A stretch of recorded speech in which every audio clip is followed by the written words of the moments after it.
If you've never heard about the dark web, this story will introduce you to the tip of the iceberg, so please enjoy and subscribe. The first time I heard about the dark web, it was from a friend who half-jokingly warned me about the dangers lurking in the deep corners of the internet. He was one of those guys who always had a story about some weird or shady online transaction. People selling stolen credit cards, shady marketplaces, the whole don't go looking for trouble spiel. But for the most part, I just laughed it off, figuring it was all exaggerated rumors and urban legends. Then one day something changed. I was scrolling through my usual tech forums when a thread caught my attention.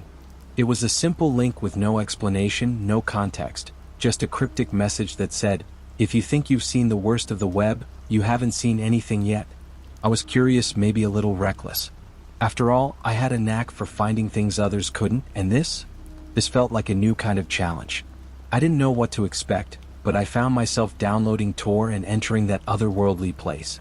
It was far from what I imagined, no neon signs or flashy warnings, just a list of forums, links, and marketplaces that were as bizarre as they were terrifying. Some of it looked like digital trash, empty pages, or random chatter, but there was an undercurrent of something darker. I made my way deeper into the maze, clicking on a link that led me to a hidden forum. The first thing I saw made my stomach drop.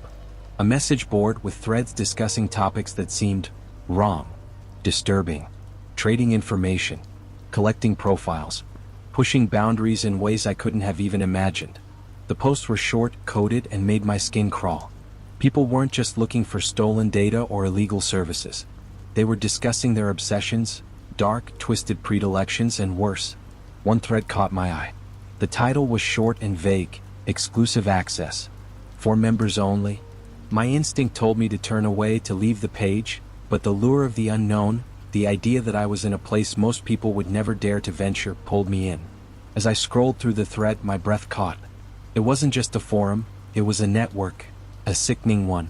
There were photos, not explicit in the way you'd expect, but insinuating things I couldn't shake. Descriptions of people, faces, cities. Requests for contact information, and discussions about special services. I shouldn't have been surprised. This was the dark web. But I was naive, hoping against hope that maybe this was just one twisted page among thousands. The reality was far worse. I couldn't look away even as my stomach turned. But something kept me glued to the screen. A name kept popping up over and over, linked to various posts. The broker. The profile was sparse. No face, no identifying details, just one comment thread after another. Contact the broker if you want what you can't find elsewhere. The broker can give you access to things that no one else can. My heart raced. I knew I was on the edge of something dangerous, something real. I needed more information, but I knew I was playing with fire. This wasn't just curiosity anymore. I was hunting, searching for something that could help me understand the depths of this filth. And for some reason, I had to know more about the broker. I spent days tracing threads, talking to users, piecing together messages, slowly building a map of this dark underworld. The broker was, it turned out, the ringmaster, a hub of connections, a middleman who organized and controlled the network. His network. The more I uncovered, the clearer it became. This was a trafficking ring, one that had operated with impunity for far too long. But it wasn't just human trafficking, it was much darker. The people who participated in this network weren't just looking for illicit goods. They were looking for people to exploit, manipulate, and destroy in unimaginable ways. The thought of it made me sick, but I couldn't stop. I knew I had to do something. But as I dug deeper, I realized I wasn't just dealing with a group of random criminals. I was up against a well-oiled, dangerous system, one that had been thriving in the shadows for years. The broker wasn't just untouchable, he was a ghost. No one knew his true identity, but I was getting closer. Every thread I unraveled brought me closer to his network, closer to the truth. It took everything I had, every ounce of my patience and cunning, but eventually I found something that changed everything. A slip-up. A small crack in the otherwise perfect system. One of the broker's contacts had left a trace, a digital fingerprint, a trail of evidence that led to a private server. I was in. This was the moment I had been waiting for. My hands shook as I bypassed layers of encryption, jumping from node to node, moving through firewalls. I wasn't just a bystander anymore. I had become part of something bigger, something I couldn't escape now. I found their database, records, images, transactions. Everything they had done was laid bare in front of me. The broker's network was vast, spanning across multiple countries, operating with ruthless precision. There were names, dates, accounts, and the worst thing of all, confirmation of how far it went. I knew I had to act fast.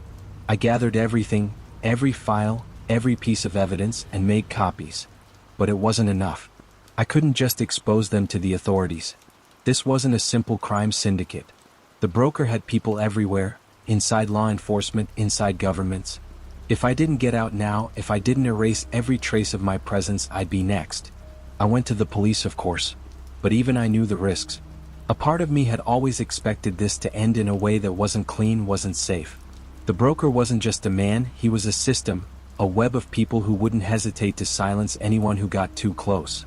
The authorities took my evidence seriously, but I couldn't shake the feeling that I was being watched.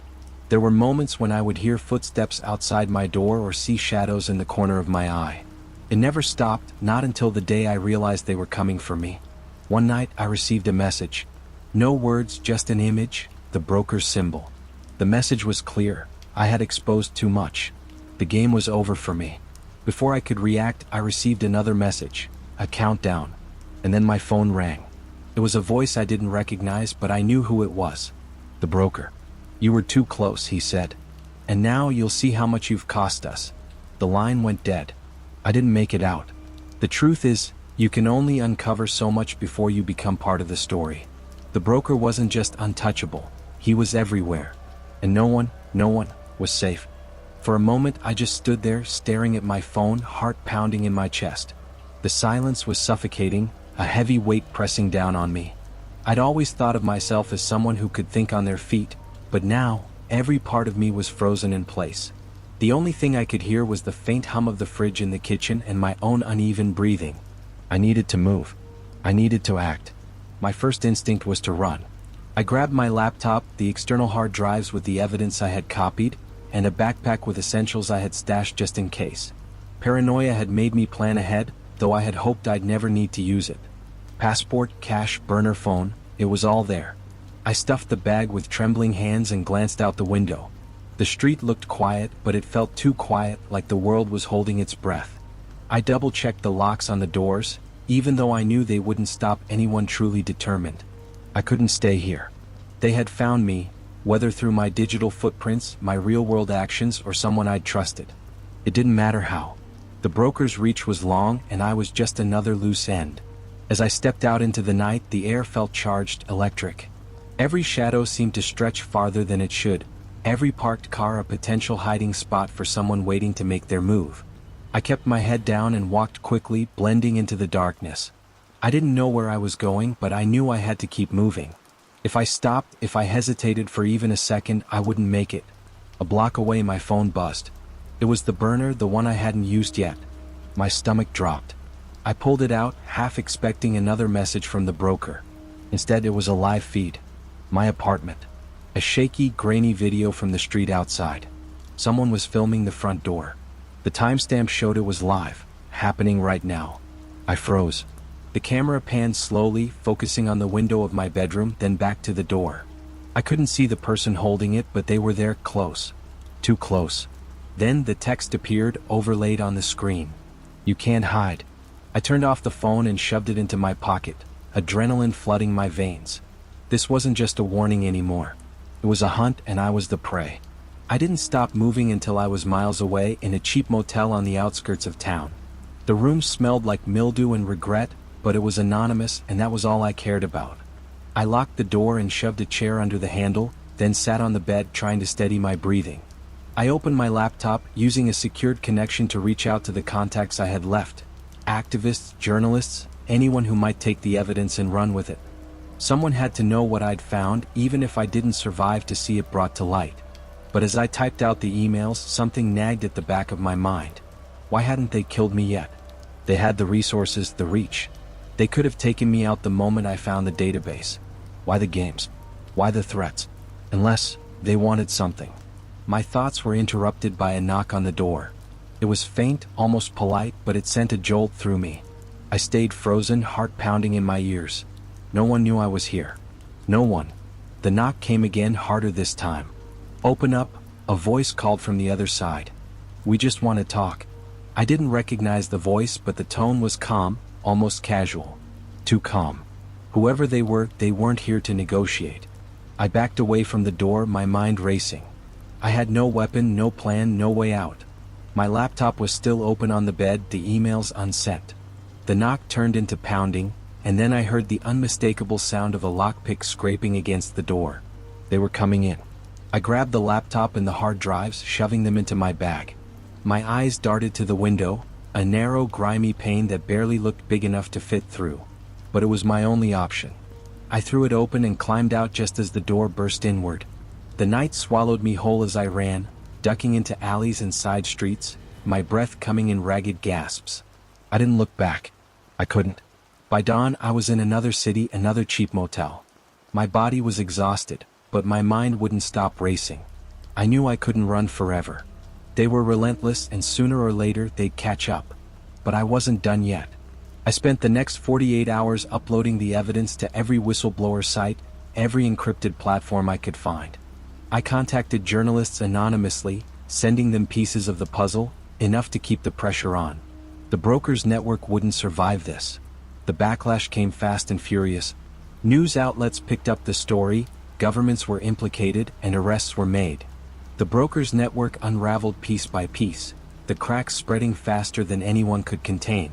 But I knew better than to think it was over. The broker might have been exposed, but the people behind him, the ones pulling the strings, were still out there. And they wouldn't forget me. I live off the grid now, always looking over my shoulder. Every knock at the door, every stranger on the street feels like a threat. But I can live with that. Because for all the fear, for all the running and the sleepless nights, I did something. I made a difference. And if they come for me, I'll be ready.